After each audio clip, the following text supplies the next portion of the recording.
मैं एक गरीब लड़की हूँ और मेरी शादी एक बड़े बिजनेसमैन से हो गई।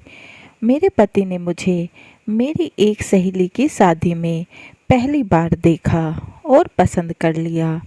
उसकी माँ पहले इस रिश्ते के लिए तैयार नहीं थी, लेकिन फिर मान गई।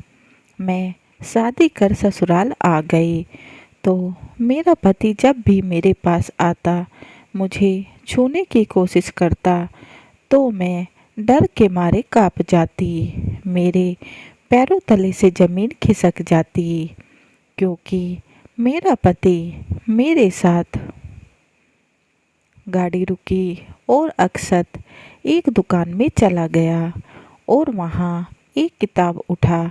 उसके पहले पन्ने को पढ़ने में खोसा गया।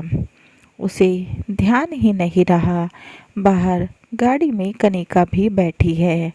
तभी कनिका की तेज आवाज़ से उसका ध्यान टूटा। अक्षत, जल्दी आओ, देखो कितने टेस्टी मोमोज हैं। मैं तो 2 प्लेट खा चुकी, तुम भी खा लो। कहते हुए कनिका ने प्लेट अक्षत के आगे कर दी। अक्षत को झटका सा लगा।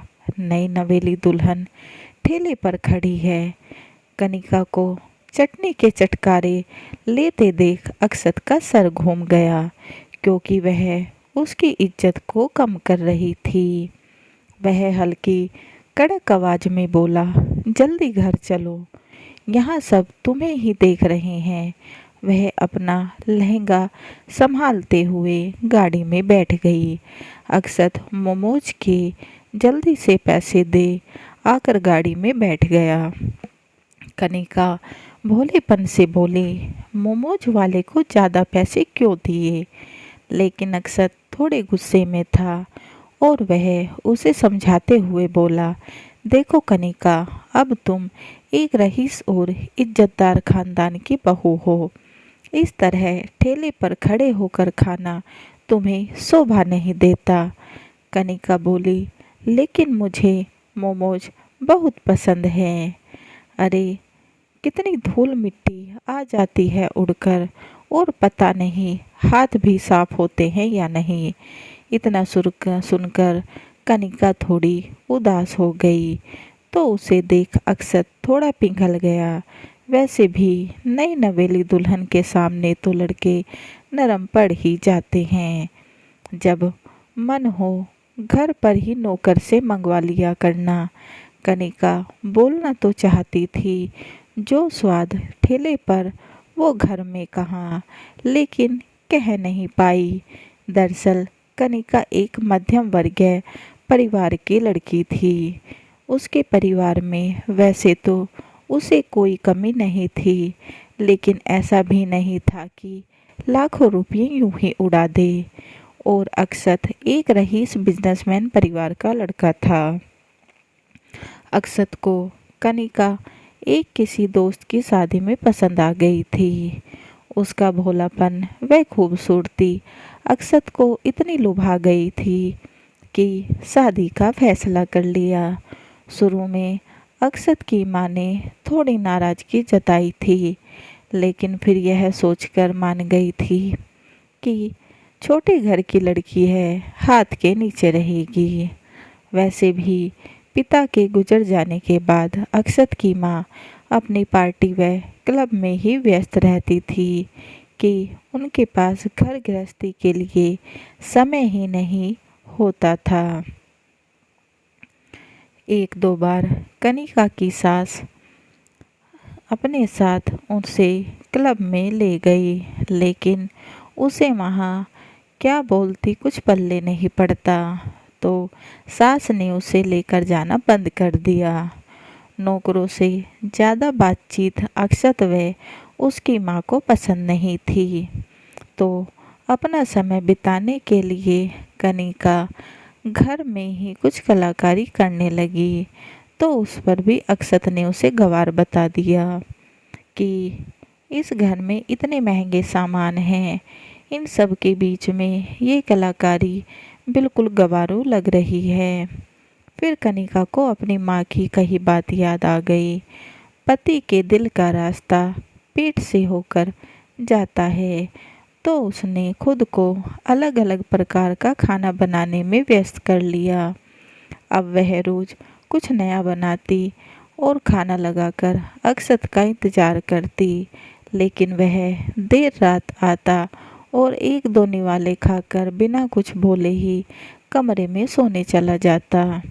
समय ऐसे ही बीतता रहा और कनिका अब बहुत उदास रहने लगी। फिर एक दिन अक्षत को बिजनेस के काम से शिमला जाना पड़ा, तो वह कनिका को भी साथ ले गया, क्योंकि और पार्टनर भी अपने परिवार के साथ जा रहे थे। इसलिए उन लोगों ने एक बस बुक की हुई थी। काफ़ी दिनों के बाद रास्ते में बर्फ व हरियाली देख कनिका चहक उठी।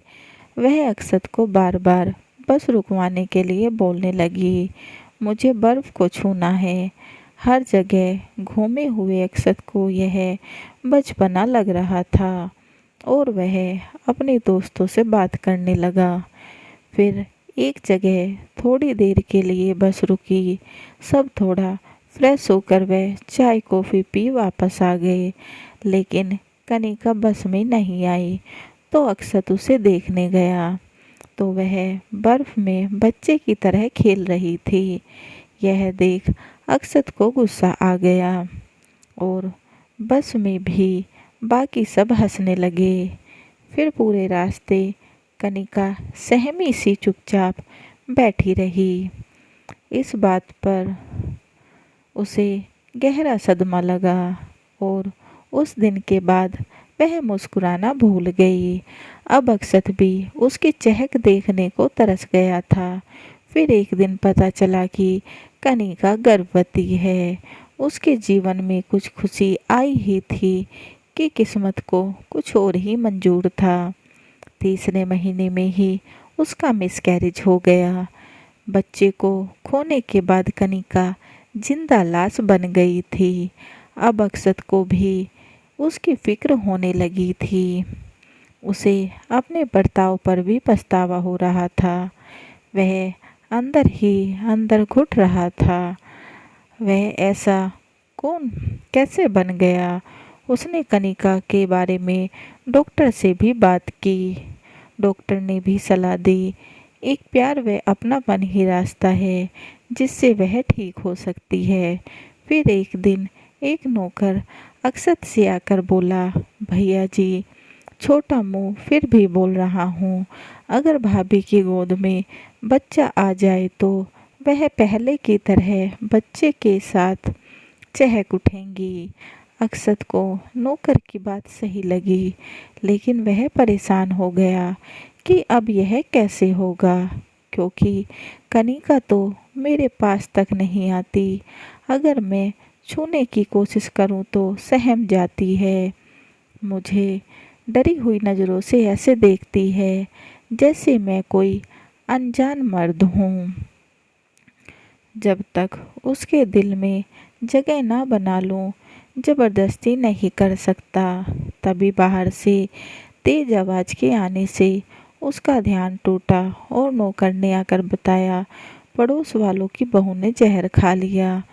तो अक्षत ने भी बाहर आकर देखा तो वह अपनी बहू को अस्पताल ले जा रहे थे और बहू की माँ रोते रोते बोले जा रही थी, इन बड़े लोगों ने मेरी बेटी को जीते जी लाश बना दिया था।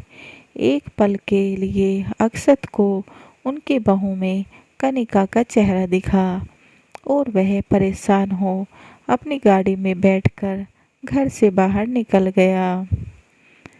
अक्षत वापस आया तो उसे कनिका कहीं दिखाई नहीं दी, तो वह घबरा गया। तभी घर के पीछे गार्डन से उसे आवाज़ सुनाई दी। वह दौड़कर उधर गया तो देखा एक छोटा सा बच्चा व कनिका पानी में खेल रहे थे। दोनों के पूरे कपड़े गीले व गंदे थे। अक्षत को देख कनिका सकपका गई और अंदर चली गई। तब वह बच्चा रोने लगा और वह भी डर कर भाग गया। यह बच्चा अक्षत के नौकर का था। कनिका अक्षत से डरते हुए बोली, वो बच्चा खेलने की जिद करने लगा था। आप अंदर चलिए, मैं कपड़े बदल कर आती हूँ। अगले दिन फिर काम में मन ना लगने की वजह से अक्षत जल्दी घर आ गया। उसे अंदर से उसी बच्चे की आवाज़ आ रही थी और अंदर का हाल देख वह हैरान रह गया, क्योंकि एक गले का छोटा सा पप्पी बच्चे के हाथ में था और वह बच्चे वह कनिका के गाल चाट रहा था। कनिका खिलखिलाकर हंस रही थी। यह देख अक्षत चिल्ला उठा और बोला, इसे बाहर फेंक कर आओ। गए डरे हुए बच्चे के हाथ से पप्पी छूट गया। वह बाहर भाग गया। इससे पहले कि वह बच्चा रोना शुरू कर दे, अक्षत ने उसे प्यार से गोद में उठा लिया और बोला, बेटा, इतने गंदे पप्पी से बीमारी लग जाएगी। मैं तुम्हें अच्छा पप्पी दिलाकर लाऊंगा। फिर कुछ देर बाद अक्षत वह उस बच्चे को बाहर ले गया। उसने अपने एक जानकार से एक प्यारा सा पप्पी खरीदा। उसे देख कनिका भी मुस्कुरा रही थी। अक्षत ने एक जगह गाड़ी रोक दी और बच्चे से बोला, मेरा आज मोमोज खाने का मन है। यहाँ एक बहुत अच्छे मोमोज वाला है। बच्चा खुश हो गया और कनिका का हाथ पकड़ ले गया। वे तीनों ने मोमोज व आइसक्रीम खाई। अब रोज अक्षत जल्दी घर आ जाता और बच्चे व कनिका को घुमाने ले जाता और ठेले से कुछ खाकर आते। अब कनिका का डर भी अक्षत से कम होने लगा था। एक दिन मौसम बड़ा सुहाना था। अक्षत व कनिका घर के गार्डन में अकेले बैठे थे। हल्की हल्की बारिश हो रही थी। कनिका पप्पी की शरारतों के बारे में अक्षत को बताई जा रही थी, लेकिन अक्षत बस कनिका की सुंदर को निहारे जा रहा था। वह क्या बोल रही थी उसे सुनाई नहीं दे रहा था। जैसे बारिश की बूंदें कनिका पर गिर रही थी, उसका बदन अक्षत को और उसकी तरफ खींच रहा था। इतने में तेज हवा व बारिश आ गई।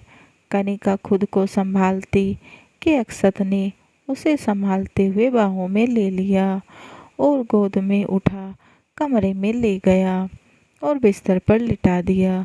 कनिका अक्षत की आंखों में उमड़े प्यार को भाप गई थी, लेकिन वह आज उससे डर नहीं रही थी, बल्कि शर्म से नजरें झुका ली और दोनों एक दूसरे के प्यार में खो गए। फिर 9 महीने बाद कनिका ने एक प्यारे से बेटे को जन्म दिया और अब कनिका का जीवन खुशहाल हो गया था। कहानी कैसी लगी कमेंट बॉक्स में ज़रूर बताएं और चैनल को लाइक एंड सब्सक्राइब करना ना भूलें एंड बेल आइकन को ज़रूर दबाएं, ताकि ऐसी ही अच्छी कहानियों के नोटिफिकेशन आपको मिलते रहें। And please guys, support my channel समाप्त।